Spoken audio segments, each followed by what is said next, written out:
Water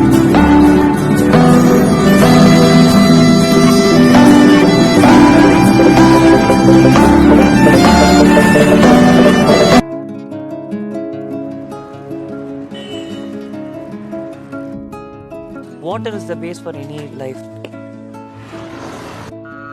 Chennai as a city had surplus water once. With our marshland, with our 2 rivers and the lakes and the ponds, now we have acute water shortage. Garbage is the main threat that we have.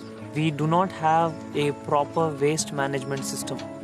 Lakes and ponds have become dump yards. This used to be a beautiful water body which used to have a southern end stream which runs into another lake. All that's gone now. What you see now is paradise converted into hell.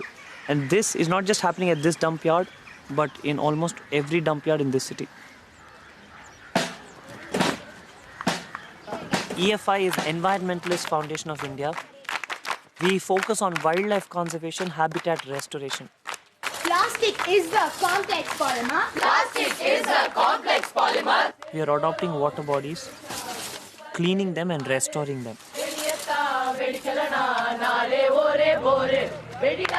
But cleaning the lake is just one part of it. The biggest complication here is changing people's mindset and their belief system. We as a nation love our dance, drama, music and colors. That's exactly what we do when it comes to conservation too. To communicate what we are doing to people.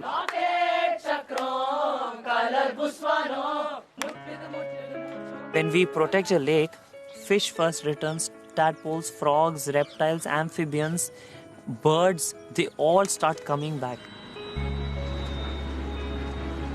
The number one challenge, not just the city of Chennai, but the whole of India, is getting people to understand that growth, development needs to be holistic. Once that challenge is tackled, this conservation project is not just going to be done by a few. So far, we've cleaned 12 lakes across India, 5 in Hyderabad, 4 in Chennai, 1 each in Delhi, Kolkata and Rajkot. When we show them that change is possible, I'm sure even the hardest minds could be changed. We are ready for this challenge. We have taken it up. We are not going to stop.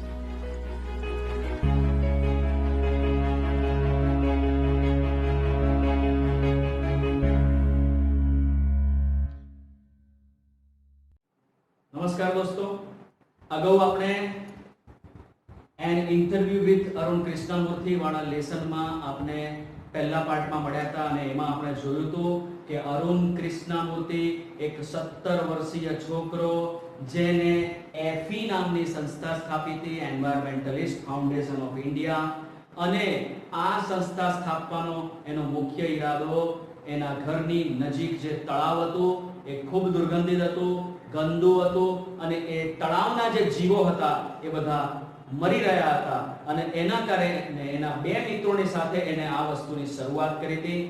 એ સર્વપ્રથમ ગૂગલમાં નોકરી કરતો હતો અને ત્યાર પછી એને નોકરી છોડી અને આ ચળવળમાં ફૂલ્લી ઝંપલાઈ દીધું. અગાઉ વાતો એવી કરી કે એના પપ્પા મમ્મી અને એના ટીચર્સનો આ એને ચળવળ જે ઉપાડી છે એમાં એને પૂરેપૂરો સહકાર હતો અને એ પોતાના પપ્પા મમ્મી અને ટીચરની બધી વાતો માનતો હતો. બરાબર છે. અને હવે આપણે શરૂઆત કરીએ છીએ 5મા નંબરનો સવાલ અને પેજ નંબર 30 પરથી શરૂઆત કરીએ છીએ. જોજો દરેક જણ. સવાલ છે, what kind of garbage do people throw into water bodies? સવાલ એવો પૂછ્યો છે કે કયા પ્રકારનો કચરો લોકો જળાશયોમાં નાખે છે. How do you deal with the removal of this garbage once you clean the water body? એકવાર જ્યારે તમે એને જળાશયને ખાલી કરો છો એટલે કે સાફ કરો છો તો કેવી રીતે કરો છો? તો જવાબ છે અરુણભાઈનો કે everything from a diaper to worn out sleepers. We find everything in our lakes. અમારા સરોવરોમાં અમને ડાયપર થી માંડીને સ્લીપર સુધીની બધી જ વસ્તુઓ પડેલી જોવા મળે છે. This is so disturbing because it is water and water is the basis of life. આ વસ્તુ અમને બહુ ખલેલ પહોંચાડનારી છે, કારણ કે આ તો પાણી છે અને પાણી તો જીવન છે. How can we not care for this water bodies? આપણે આ જળાશયોની કાળજી કેમ ન રાખી શકીએ?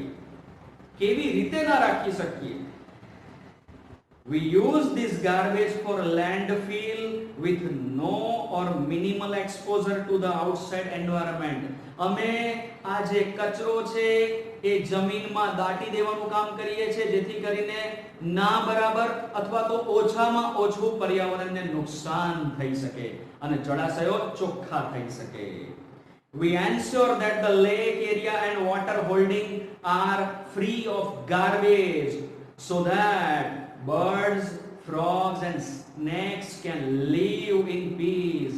અમે એટલી ખાતરી કરીએ છીએ કે આ જળાશયો અને આ સરોવરો ચોખ્ખા થઈ જાય કે જેથી તેમાં દેડકા, સાપ અને પંખીઓ શાંતિથી રહી શકે. અમારો ઈરાદો એ જ છે. આગળનો સવાલ 6 નંબરનો એમને કરવામાં આવે છે કે how many days does it take to clear a large lake? એક વિશાળ સરોવર સાફ કરવા માટે તમને કેટલા દિવસ લાગે છે? Do you use any special equipment for cleaning and safety? તમે સલામતી અને સફાઈ કરવા માટે કોઈ ખાસ સાધનો તમે વાપરો છો? તો જવાબ છે અરુણભાઈનો કે depending on the size of the lake and the amount of the garbage.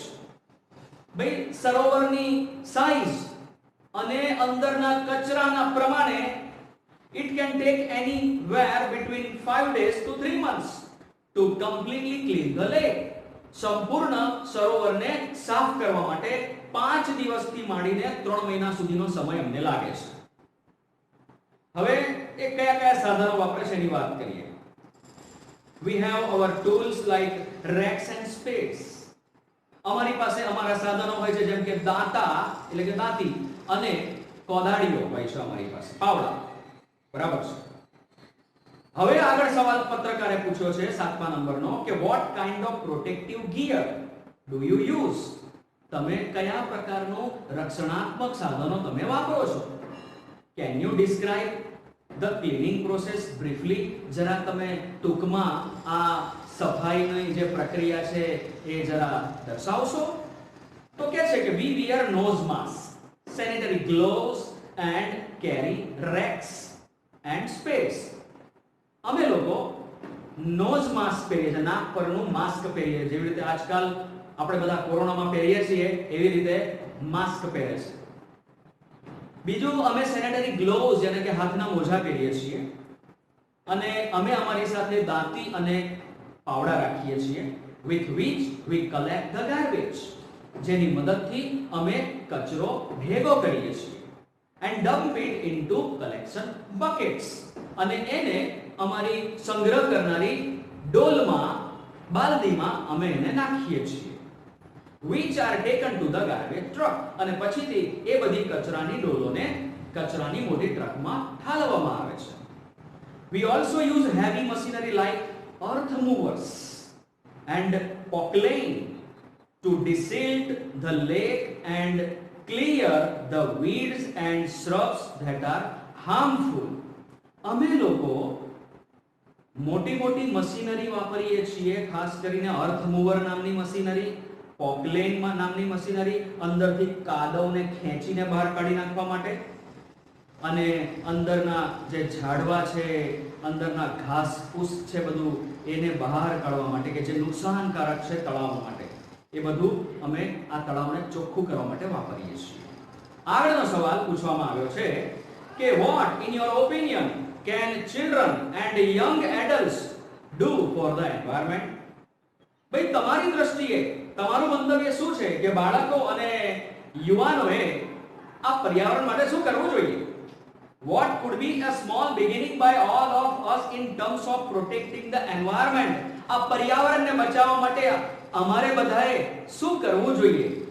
તો અરુણભાઈ બહુ સિમ્પલ જવાબ આપે છે કે ફર્સ્ટલી સર્વપ્રથમ તમારે શું કરવાનું છે એ જુઓ. We should all stop throwing trash outside our homes. પહેલામાં પહેલું તો આપણે બધાએ આપણા ઘરની બહાર કચરો નાખવાનું બંધ કરી દેવું જોઈએ. વાત તો મુદ્દાની છે એમની, કારણ કે ઘરની બહાર કચરો જાય તો એ કચરો તળાવમાં ને જળાશયોમાં જાય ને, પણ ઘરની બહાર જ ના જાય તો બરાબર છે. બીજા નંબરમાં next, we should reduce the amount of trash we generate. જે કચરો આપણે ઉત્પન્ન કરીએ છીએ એનું પ્રમાણ આપણે ઘટાડી દેવું જોઈએ. બરાબર છે. straws, tissues, wrappers, batteries, fast food junk, all these end up in lakes and they come from our homes. straw, cold drink અને બધું પીવા માટે લોકો વાપરે છે તે straw. tissue એટલે એક જાતના કહેવાય ને કે કાગળ, બરાબર. wrappers એટલે કે વસ્તુઓનો જે રેપર હોય છે તે. બેટરીઝ અને ફાસ્ટ ફૂડ નું જંક બધું જે હોય છે બધો કચરો, આ બધી વસ્તુ આપણે સરોવરોમાં નાખીએ છીએ અને આ બધું આવે છે આપણા બધાના ઘરોમાંથી. કઈ પશુ પંખીઓ કઈ ફાસ્ટ ફૂડ થોડા ખાય છે. આપણે જે પેકેટ્સ ખાઈએ છીએ, બિસ્કિટ ખાઈએ છીએ, કોલ્ડ ડ્રિંક પીએ છીએ, આ બધું કરે પશુ પંખી થોડું કરે છે. એટલે આ બધું કરે છે આપણા જેવા માનવીઓ છે. તો સાફ કોને કરવું પડે? આપણા જેવા માનવીઓ છે. બરાબર છે. જો આગળ, if we can reduce the amount of the garbage at home and if we can dispose all garbage safely, જો આપણે આપણા ઘરોમાંથી આ બધા કચરાને આપણે સારી રીતે નિકાલ કરીએ અને જો આપણે આ કચરાને આપણે એનું પ્રમાણ ઘટાડીએ તો that itself is a great deal. તો આ બહુ મોટી સિદ્ધિ કહેવાશે. બરાબર છે. every student is welcome to volunteer with us in helping the environment. દરેક વિદ્યાર્થી આ પર્યાવરણને બચાવવા માટે એ અમારી સાથે જોડાઈ શકે છે. દોસ્તો, આ પ્રશ્નનો જવાબ માટે તમે શાંતિથી વિચારજો કે આપણે આપણા ઘરમાં એવી કઈ વસ્તુઓ રિપીટેડલી લાવીએ છીએ કે જે આખરે એ વસ્તુ વપરાય પછી એ કચરામાં પરિણમે છે અને એને આપણે કેવી રીતે ઘટાડી શકીએ. કોઈ વસ્તુનું નાનું પેક લાવતા હોય એને બદલે મોટું પેક લાવીએ તો એનો એ કચરો આપણે ઘટાડી શકીએ એમ છે. એવું તો ઘણી બધી વસ્તુઓ છે. જોઈએ આગળનો સવાલ છે કે how much time do school going children need to devote in say a week for an environmental course. કે સ્કૂલે જતા બાળકોએ પર્યાવરણ માટે અઠવાડિયામાં કેટલો સમય આપવો જોઈએ યા આપી શકે છે? તો જવાબ એવો છે અરુણભાઈનો કે 4 hours a weekend. વીકેન્ડમાં માત્ર 4 કલાક. વીકેન્ડ યાને શનિ રવિ એમાં માત્ર 4 કલાક. that is 2 hours on Sundays and 2 hours on Saturdays. એનો મતલબ એવો થયો કે 2 કલાક શનિવારે અને 2 કલાક રવિવારે તમે વાપરી શકો છો એના માટે. this small beginning is more than enough and your larger participation later. આ નાની અમથી શરૂઆત પાછળથી મોટા ભાગે એક સહભાગી બની શકે છે. નિયમિત રીતે જેવી રીતે આપણે શાળા કોલેજના હોમવર્ક આપણે કરતા હોઈએ છીએ એવી રીતે નિયમિત રીતે અઠવાડિયામાં 4 કલાક જો પર્યાવરણ આપણી આસપાસનું પરિસર સાફ કરવા માટે રાખીએ તો ખરેખર આપણી આસપાસની દુનિયા વાસ્તવમાં જીવલાયક બની જાય. અને હવે છેલ્લો સવાલ અરુણભાઈને પૂછવામાં આવેલ છે. જો how can students and schools join your fraternity? આ તમારા ભાઈચારાના કાર્યક્રમમાં સ્કૂલો અને વિદ્યાર્થીઓ કેવી રીતે જોડાઈ શકે છે? તો કીધું છે કે do you, અને બીજો સવાલ એવો છે કે do you have any programs to introduce your work to them? એ લોકોને કામ કરાવવા માટે તમારી પાસે કોઈ એવા કાર્યક્રમો ખરા? તો અરુણભાઈનો જવાબ સાંભળો કે yes, we offer fellowships to interested students. હા, અમે રસ ધરાવનારા વિદ્યાર્થીઓ માટે એક ભાગીદારી અમે કરીએ છીએ. અડધા એ સભ્યો આવે, અડધા અમે આવીએ, અથવા તો અડધો ખર્ચો એ કાઢે, અડધો ખર્ચો અમે કરીએ. Our program looks at young animal lovers, young wildlife photographers, filmmakers, theater artists and scientific researchers.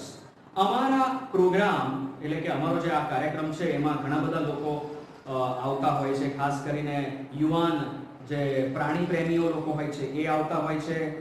યુવાન વન્યજીવન ફોટોગ્રાફર્સ આવતા હોય છે. ફિલ્મ મેકર્સ આવતા હોય છે.